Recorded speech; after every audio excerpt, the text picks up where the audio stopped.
When deep space exploration ramps up, it'll be the corporations that name everything. The IBM Stellarsphere, the Microsoft Galaxy, Planet Starbucks. I couldn't even flick on the TV to attempt to escape reality. Every film I watched contained products. It just felt like I was seeing a copy Olive Garden. Yeah. of a copy You like music? The pill. of a copy.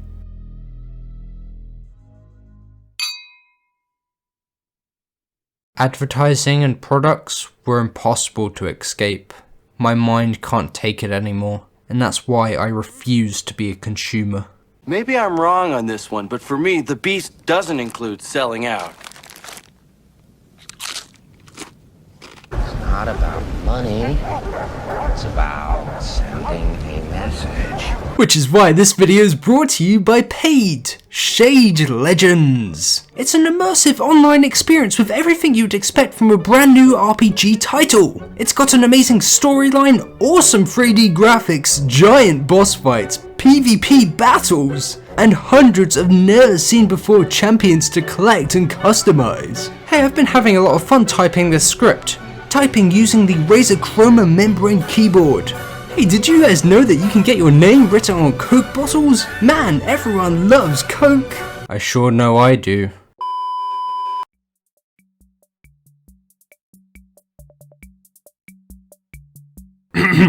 Okay, that's enough joking around for one video.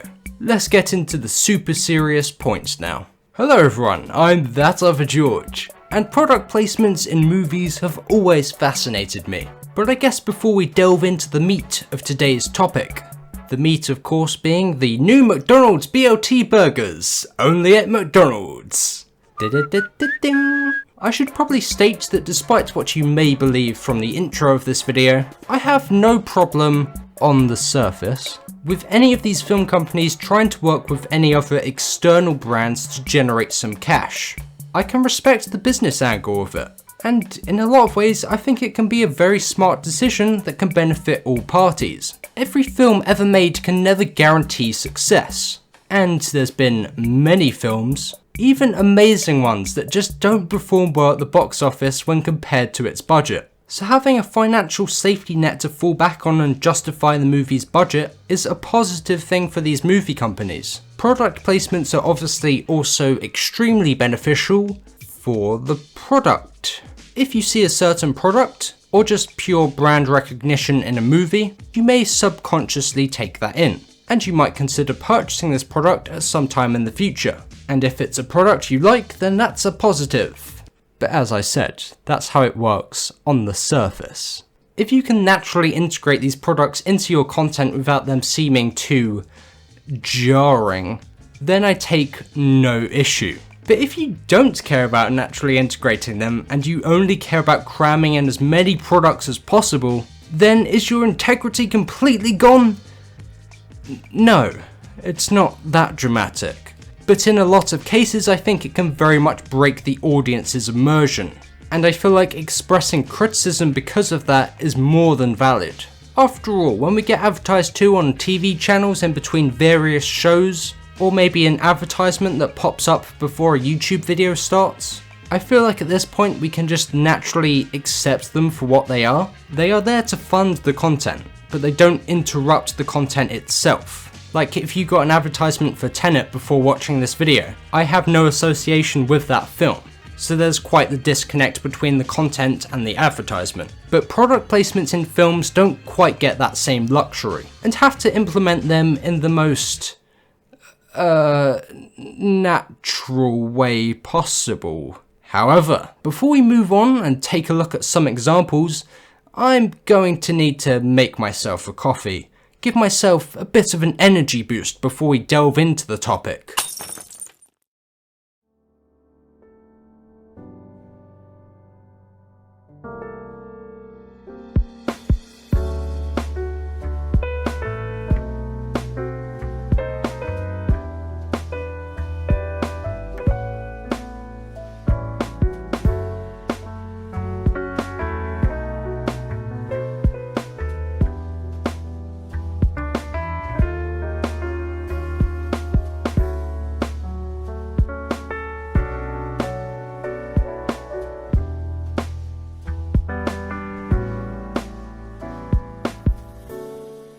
Ugh, I hate this coffee.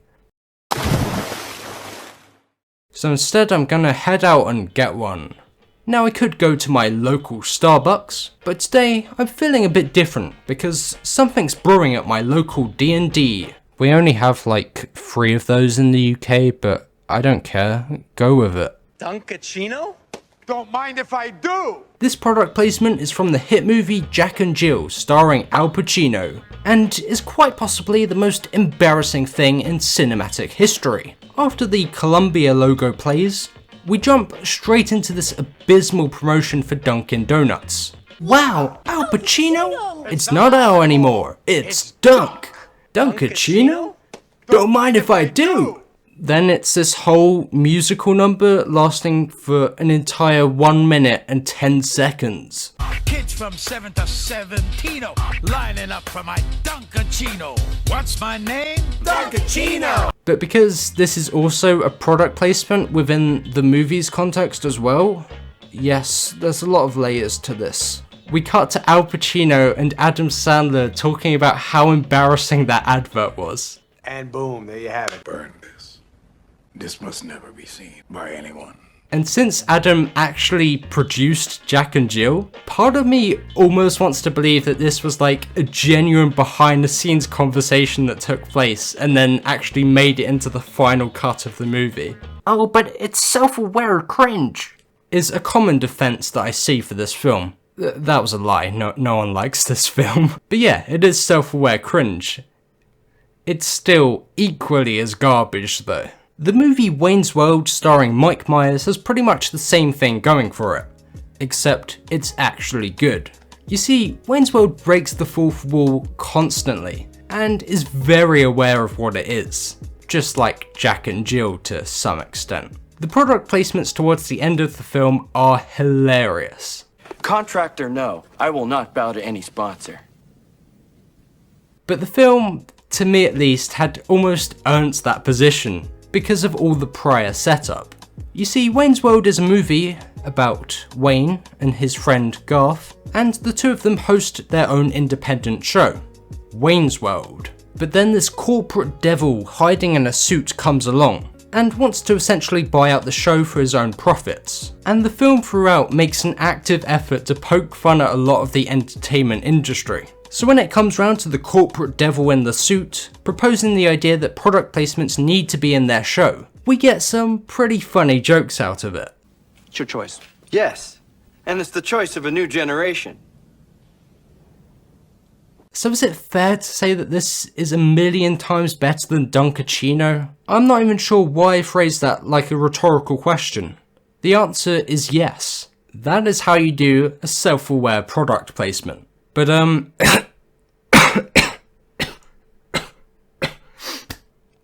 Yeah, I've still got that awful taste of coffee.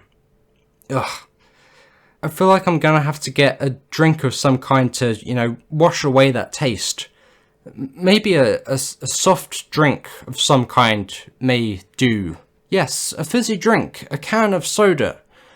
That will do. Now I could go and get a can of Pepsi. After all, they've got Pepsi machines everywhere. There's one at my local hotel, there's one at my local music theatre, there's even one at my local zombie apocalypse. That's right, you gotta stay refreshed with some Pepsi in your system before you kill some zombies. Although, to be honest, I've kind of gone off Pepsi recently. I guess I could always go and grab myself 1 Dr. Pepper and 2 cups of ice.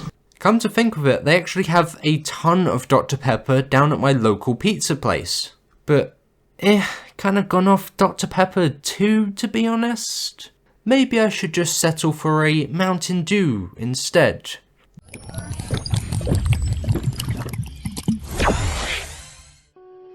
The Social Network is an amazing film with a pretty good use of product placement. Mark Zuckerberg, played by Jesse Eisenberg, has just had a bit of a disagreement with this one girl at the start of the movie. He goes back to his dormitory and is about to go on a slightly drunken online rant about her. But just as he goes to grab a beer bottle from the fridge, oh look, there's a can of Mountain Dew. Now, the reason why I think this has no issues is because a shot of the fridge completely makes sense to be in the film. Sure, we could just cut straight to him at the desk, but from an editing perspective, I think this little sequence is quite effective. And it's not exactly difficult to believe that a guy of Mark's age would have a can of Mountain Dew in his fridge.